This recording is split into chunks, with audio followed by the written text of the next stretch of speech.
Assalamualaikum, nama saya Muhammad Azmin Fahmi bin Abdul Faizal dan saya merupakan pelajar Bachelor of Science Geoinformatics di Universiti Teknologi Malaysia.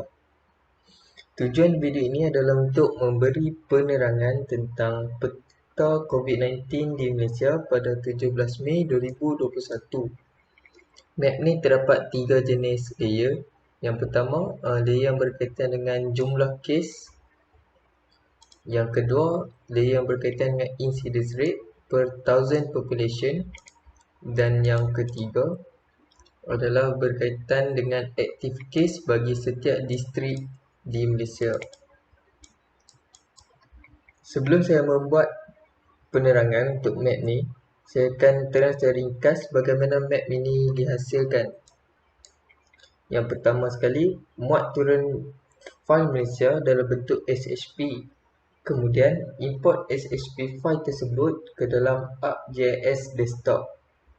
Seterusnya, create CSV file yang baru dan inputkan data-data yang berkaitan dengan COVID-19 seperti jumlah kes, kes aktif dan kes baru dengan menggunakan Microsoft Excel.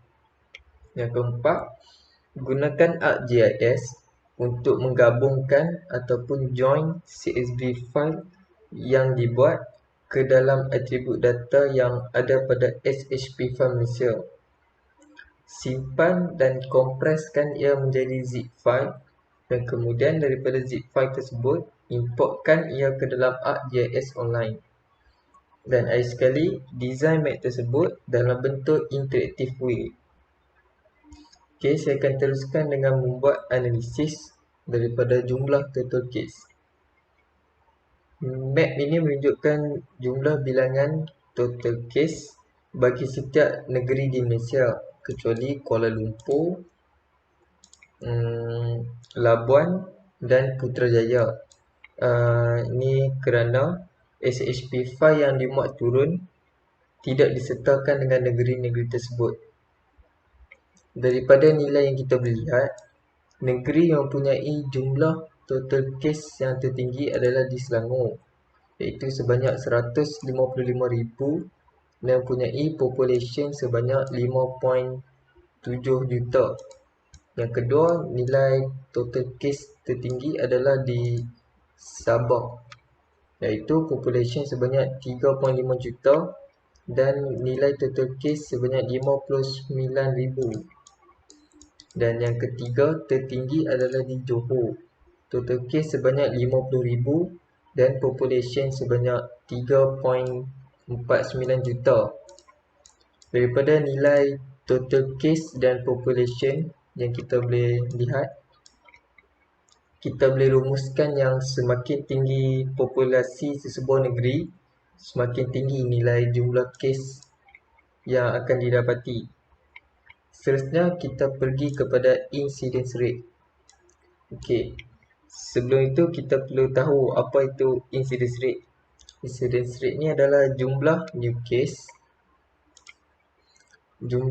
case dibahagikan dengan jumlah populasi di kawasan tersebut dan didarabkan dengan population, iaitu nilai populasi ni bergantung kepada nilai yang kita nak kaji. Dalam map ni saya menggunakan incidence rate per thousand population. Dalam erti kata lain, incidence rate membolehkan kita menganalisis atau meramal jumlah orang yang berkemungkinan akan dijangkiti virus COVID-19. Negeri yang mempunyai nilai incidence rate tertinggi adalah di Selangor dan diikuti dengan Negeri Sembilan, Terengganu, Kelantan dan seterusnya. Sebagai contoh, di Negeri Selangor, nilai incidence rate-nya adalah sebanyak 0.28 per 1000. Oleh disebabkan per 1000, kita kurang nampak kesannya. Jadi jika kita tukarkan nilai incidence rate ni kepada 100,000, nilai incidence rate akan mencecah sebanyak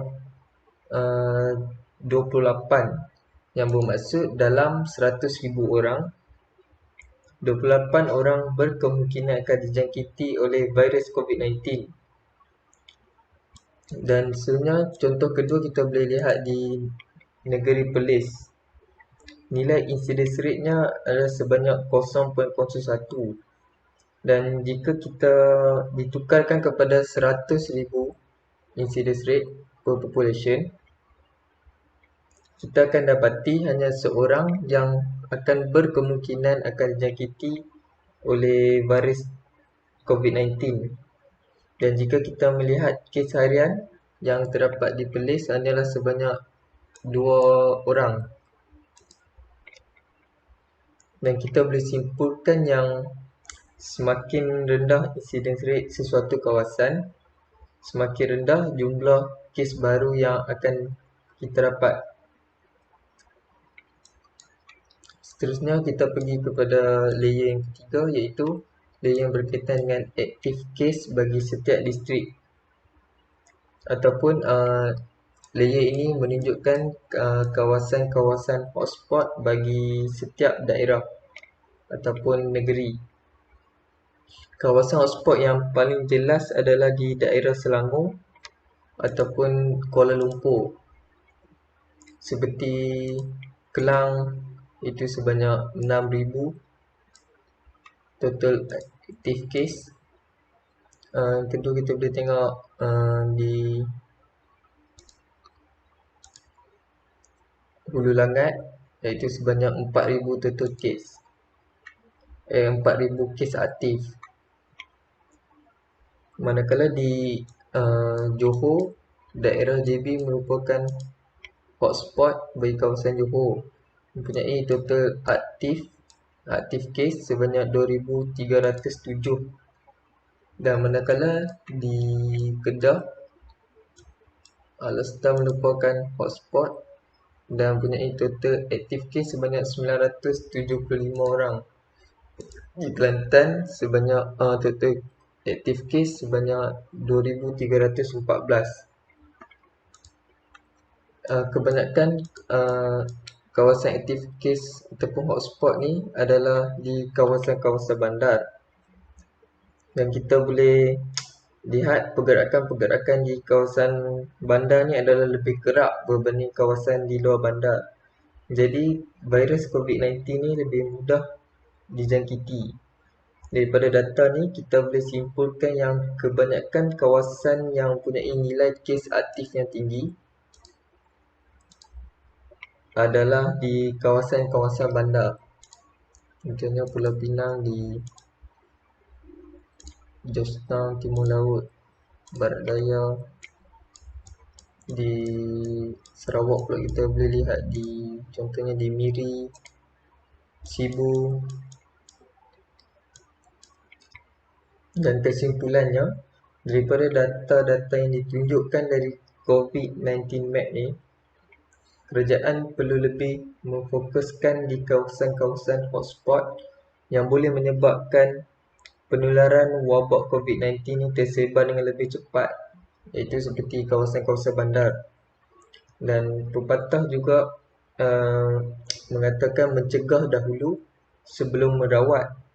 Oleh itu, SOP perlu diketatkan terutamanya di kawasan bandar.